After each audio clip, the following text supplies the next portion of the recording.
has their biggest lead tonight, 55-45 over the Eastern Conference champion New Jersey Nets. Now the Jeep halftime statistics. What you see, the field goal shooting of Indiana. Rebounding, second chances. Jason Kidd with 7 assists and coming from all over the floor. But these were important and impressive inside. Well, Jason does it in every way. He does it in the half court. He does it in the full court.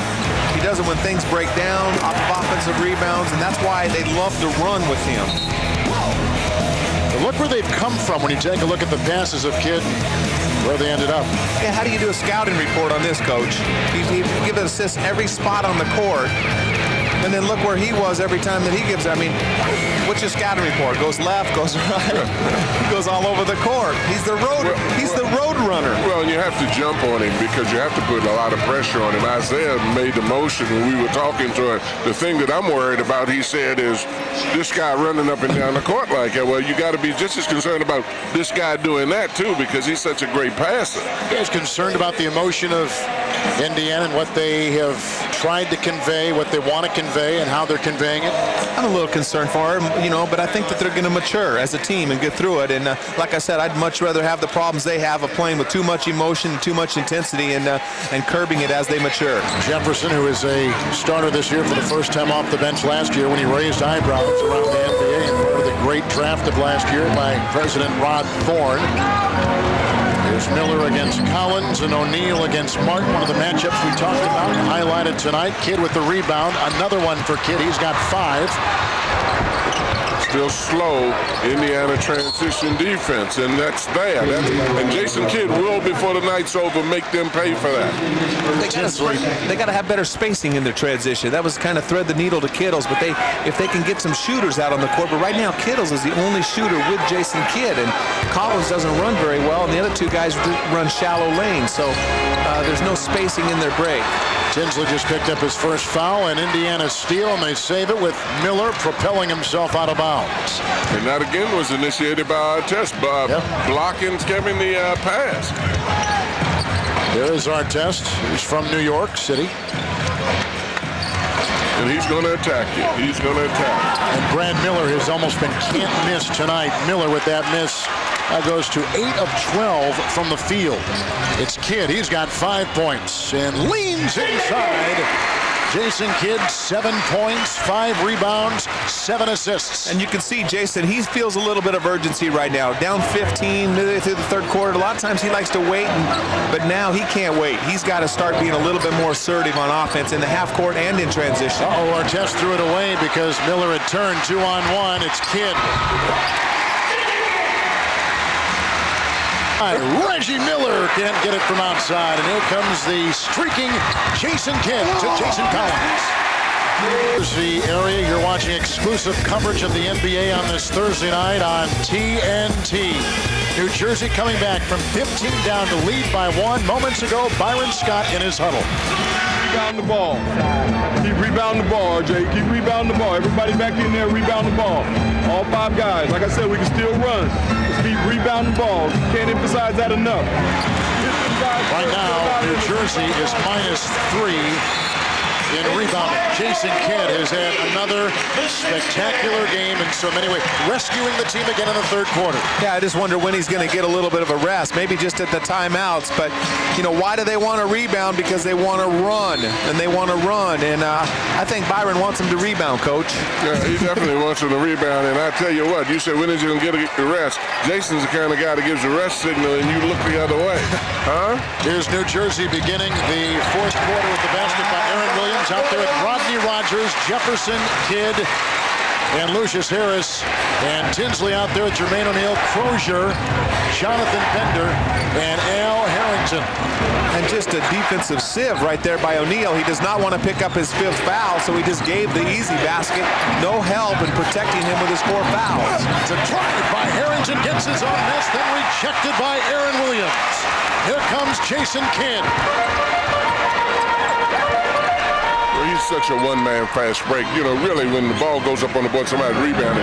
Should probably just run for Jason Kidd because he does most of the handling on the break. Jefferson against Harrington. And Harris almost tapped up and in the miss. Jonathan Bender with the rebound. As New Jersey leads by 3, their biggest lead has been 4. The Wizards have led, as we mentioned before, by as many as 15 points. And Jermaine O'Neal, another rebound offensively by Al Harrington to keep it alive. Well, and that's a flaw in the Nets. The Nets have been doing a lot better job defensively, a lot better job boxing out. As a result of it, they've been able to get on the break. Harrington has a double-double with Bender flying inside the lane. Rodney Rogers with the rebound. Lucius Harris the other way. Harris out of Long Beach State. Can you imagine Jason Kidd on the Olympic team in fast breaks, though, with guys like Kobe Bryant, Tracy McGrady spacing the floor, and Ray Allen? I mean, holy cow. The guy's going to get open shots all over the place. Rodney Rogers for 3, and at one time, Danny, he was a great three-point shooter. He was. I think one of the, just 2 years ago, he was in the top 10 in the league in three-point shooting. He's always been adequate, but again, his injuries have had an effect on his conditioning, and his air is a little bit low in his tires, too. Technical foul was just assessed. Remember, in the first game these two teams played November 2nd, there were 9 technicals, 3 ejections, and a lot of bad feelings continuing to emerge in this fierce rivalry. Jefferson picks up a tee right there. Well, I think a lot of those are to keep the game under control. Anytime you see two teams with that kind of intensity, the referees have to anticipate, because if they don't anticipate, the game will indeed get out of control. The reputations are hurting them now. It's on Harrington and not Jefferson, we are told.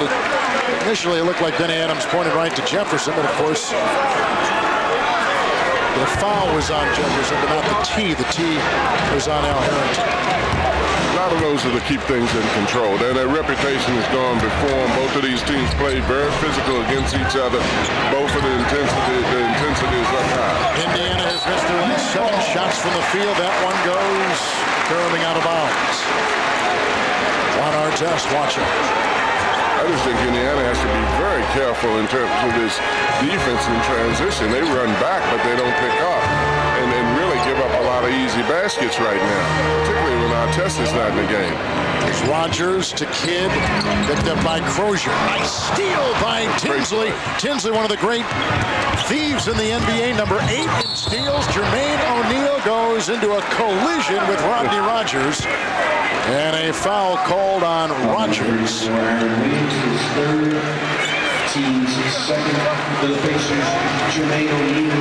At the free throw line is Jermaine O'Neal. Well, New Jersey wants to run as much as they can. And we've been talking about that.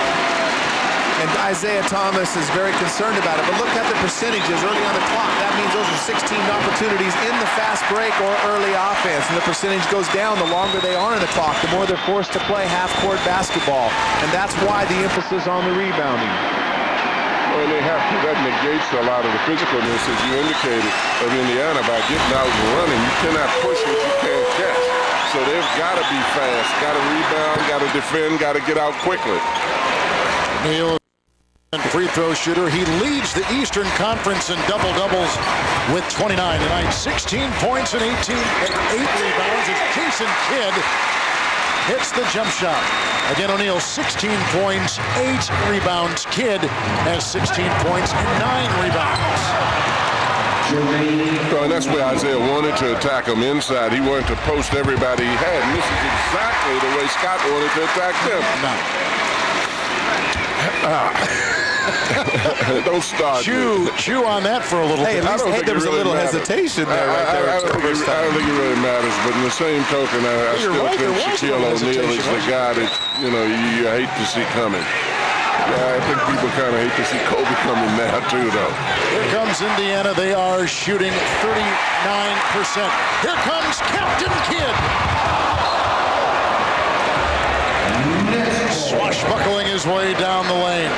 You got to jump on Jason, because basically every fast break that the Nets have gotten, he's been controlling the basketball and doesn't pass it until basically it leads to a shot, and he's got tremendously great judgment. He's rebound away from a triple-double. If you can't stop him, Kevin, you got to attack him down the other end, too. Rodney Rogers trying to hook it inside. Turnover right there. So Indiana shooting 39%, and the New Jersey Nets are shooting 48% for the game. Well, there's no complacency. You know, whatever the result of this game is, both coaches at least have confidence restored that their teams know how to compete and play, and that they were just a little bit bored coming out of the All-Star break with their soft schedules. Al Harrington. Pick up by Kenyon Martin. The rebounding deficit now for the Nets, -3 for the game. And there's been 3 or 4 times where Jason's got the outlet where Tinsley or Harrington or Artest have been very close to picking it off. So they're trying to stop Jason, but it's a lot harder than you think. Good throw. Rogers to Kenyon Martin, but he can't convert. Martin stuck on 17 points. Here comes Artest. Brad Miller has 18, but Al Harrington with the ball right now, 20 to lead Indiana. You got to respect guys like Kidd, though, because they sense the moment of a game. A lot of guys pass statistics at the wrong time or ineffective when a team needs them, but he definitely understands the pace of the game and when he has to do something as opposed to when he distributes the basketball to his teammates who are playing well. Ron Artest from New York brings the Pacers to within 5 earlier in this half. Indiana led by 15. Nice thievery by Jermaine O'Neal, who is fouled on the play by Rodney Rogers. He wasn't. Artest hit the official with the ball. I think he was trying to pass it to him more than to try to hit him with the ball. Oh, I don't know. Oh, that's I don't terrible. know about that at all. They just guessed. Artest wasn't trying to hit the official with the ball. The official turned to give signal to the table, and that's why the ball hit him. I mean, he was not trying to. I don't agree with that. That's a guess. No. Horrible call. And that's where you talk about reputation. That's where the reputation came in. Absolutely. Good point. But that's why you don't want to get that reputation. You know, I mean, that's why you want to avoid that reputation. I'd rather have him have that reputation than have the reputation of being a corpse, though. I agree. Yeah. Hey, but, you know, this is great strategy by Isaiah. They posted up Artest twice. There's nothing that makes a player more tired, especially point guards, that going out there on the post and playing against a stronger man. And Artest is, you know, they're going at him again. Go inside. Harrington. Jermaine O'Neal. A sweet spinning shot. Lucius Harris with the rebound. Pacers have led by 15. Nets have led by as many as 7. Good rebound by Harris. Look at the time inside by Jefferson. Williams with the rebound. Kidd with the ball. And again, 1 rebound shy of a triple-double. Down the lane he goes with the feed to Harris. For 3. Right between the eyes. Jason Kidd has got a New Jersey high, 22 points, and ties the 22 of Al Harrington, and he gives the Nets their biggest lead tonight. And let's not eliminate Jason Kidd from this MVP race. Number 2 last year, and he's having a better year this year, doing everything to carry this team. Artest fouled by Kerry Kittles as he was going to the rack. And seeking contact. I mean, he's smart enough to know that if he doesn't get the basket, he wants to foul right there, and he creates the contact. Kittles has 3. There is no player, by the way, with 5 fouls and a technical foul just assessed, but no player has 5 fouls in the game. Now, Artest started this. Right here, he says something, he claps, he walks over, and he walks right between them. But you know what? What did Richard Jefferson do? That's just, I guess it's good. They evened it out. Those are both terrible technical fouls. Jefferson got the tee. Miller can't hit the free throw. We told you there was a total of 9 technicals in the first meeting about 4 months ago. That's Artest's game, though. I mean, he plays that way. What's wrong with going through 2 guys like that, Danny? They're talking. They shouldn't be talking. I know. I mean, I don't have a problem with what Artest did, though. The point is to disrupt them. That's what the point is, and that's what he does. Let's reset Indiana. Brad Miller, Jermaine O'Neal, Ron Artest, Reggie Miller, and Al Harrington. That brings you up to date on both teams just beyond the halfway point of this 4th quarter. A game involving 2 of the top 3 Eastern Conference teams that met in the first round of the playoffs last year, where the bad blood was simmering all series long. Well, and it's interesting, too, because Artest is trying to stop Kidd from handling the ball on the break. That's not, as Danny indicated earlier, that's not an easy thing to do. But you respect his defensive ability because he guards up, he guards down, he guards physical, and he moves his feet. Brad Miller picks up his 4th foul.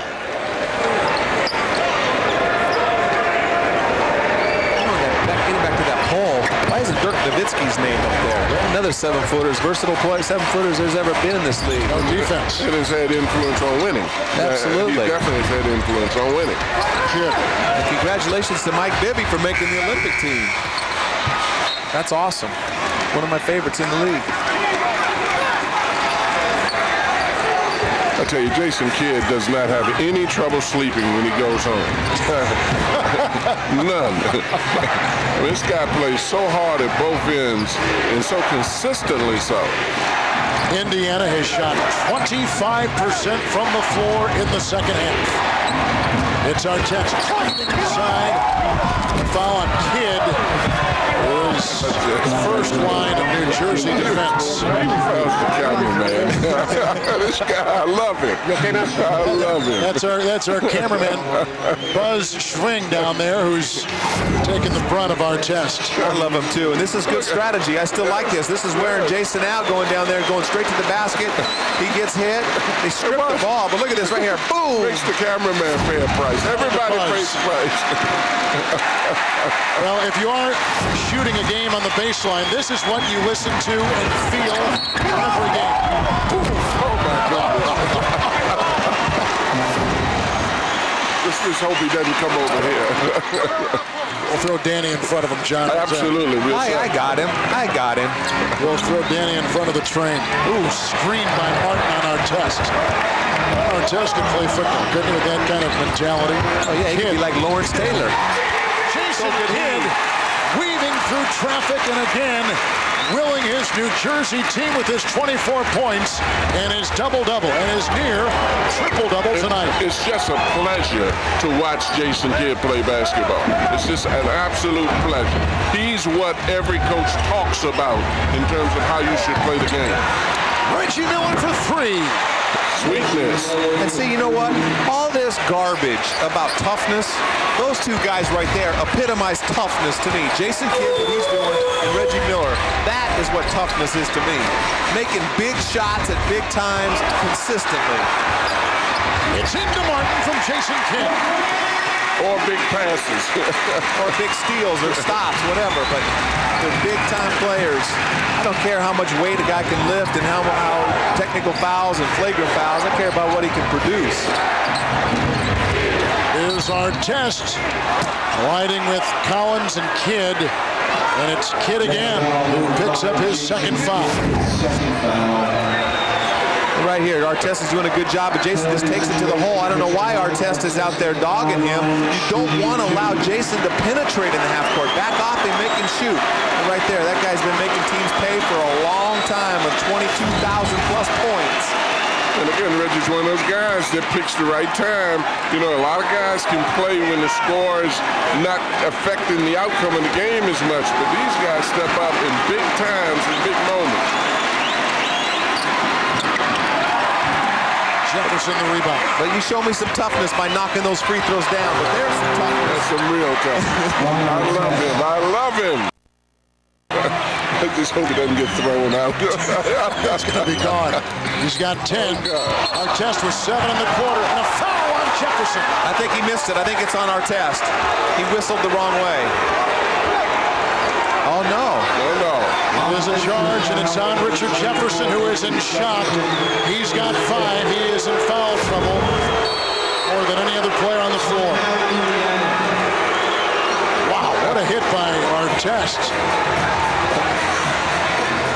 And then Artest comes up with a steal. Good pick, and that hounding, we was just getting on him for giving up Jason's penetration, but misses the 2 free throws and pays him back.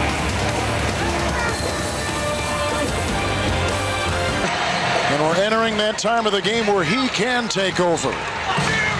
He's hit a couple of threes and 10 points. I found it funny that Jefferson said after what he did to them, I mean, didn't he see the first 13 years of his career or what he's done to everybody? Should have had respect for him before the playoffs started. And Reggie's one of those kind of guys that wants the ball right now. Brad Miller's shot clock down to 6. Jason Collins defending. Miller thinking about 3 maneuvers for 2 and nails it. That's why he wants it. That's one of those pseudo post-ups again. Just a fake post-up trying to get him to become a passer, a playmaker from the post. And you notice a lot of teams are posting up at the mid-post range instead of the low post. Look at Kidd knife his way right through Indiana's defense. Before the game, you asked Scott who did he fear the most, and he said Miller. You asked Thomas who did he fear the most. He says Kidd. Oh, you know what? But defensively, Kidd, the worst thing you can do against Kidd is pick him one time like Artest did. He's going right back at him. Hudson got the pass. 3-second violation called inside 13th.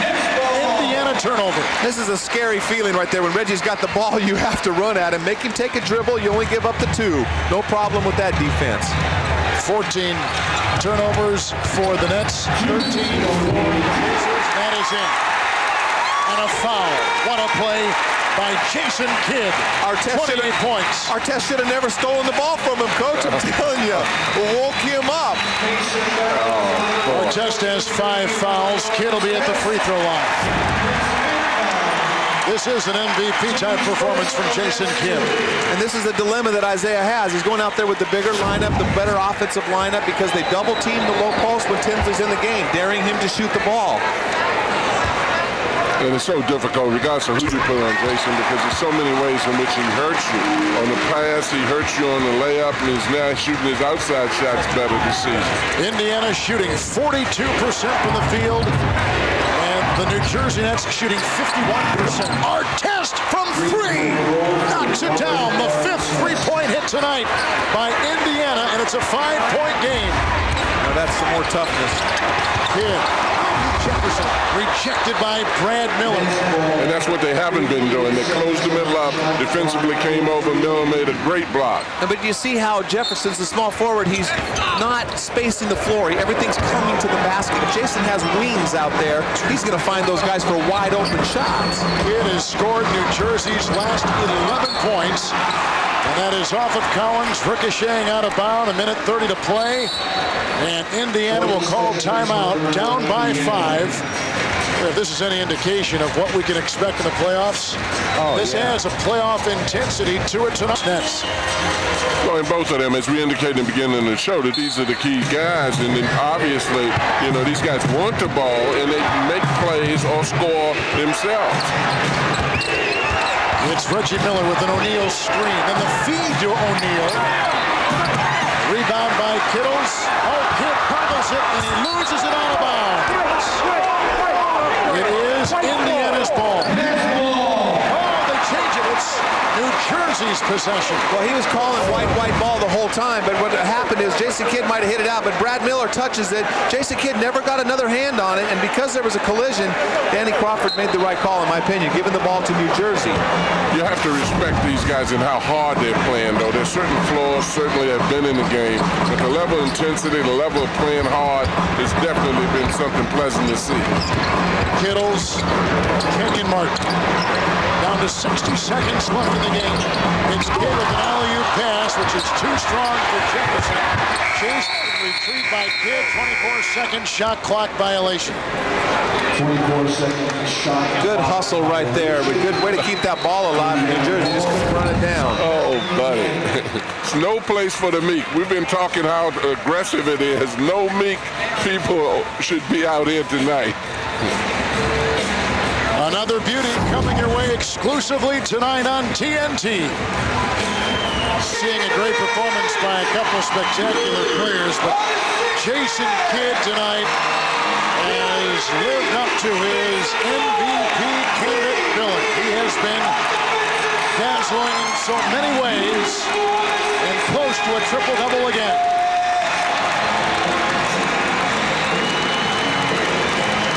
Indiana brings out O'Neal, Brad Miller, Al Harrington, Artest.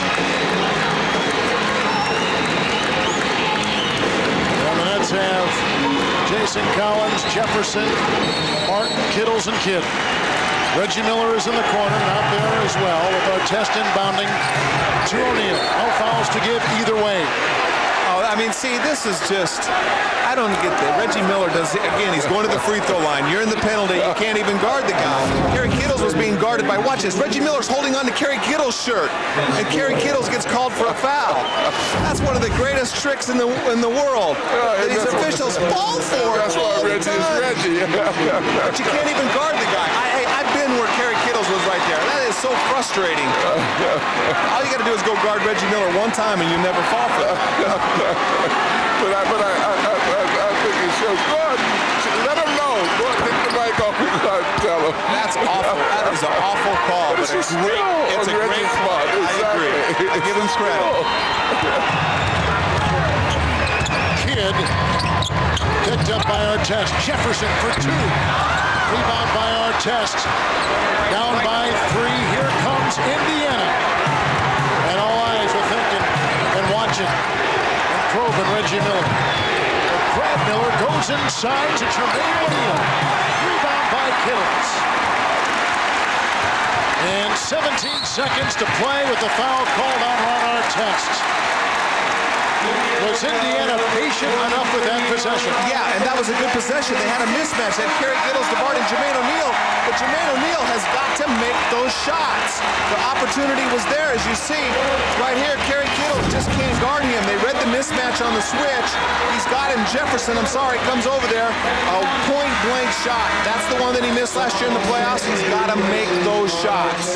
Well, he really had two of them. The shot before that, he had a good look on the perimeter, he had a good look inside. So they got good looks off of it.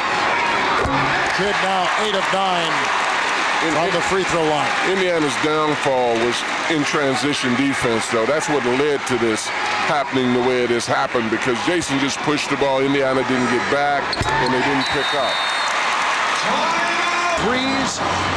His team is down by 5. 17 seconds to play in regulation. Well, you'd like to get a three here, but you have to score, and you have to score quickly. You've got to make sure the game's over if you don't score, so if you get a good look, fine. Harrington lost it. Here comes Kittles, and that'll do it. And New Jersey, with 9 seconds remaining, will hand Isaiah Thomas and his Indiana Pacers their 4th consecutive loss in the regular season here inside Continental Airlines Arena. You don't think home court's going to be an important play come the playoff time, and Game 7 at your home court? I think that the history shows that makes a big difference. New Jersey will have the best Eastern Conference home court record after tonight. And right here, Harrington just does the bootleg right there, hooks it on his hip. Good play by Kittles. Way to be alert. How about the comeback? New Jersey Nets, their 6th double-digit comeback this season. They made Jason mad. One word, Jason Kidd. One man fast break. This season. They made Jason mad. One word, Jason Kidd.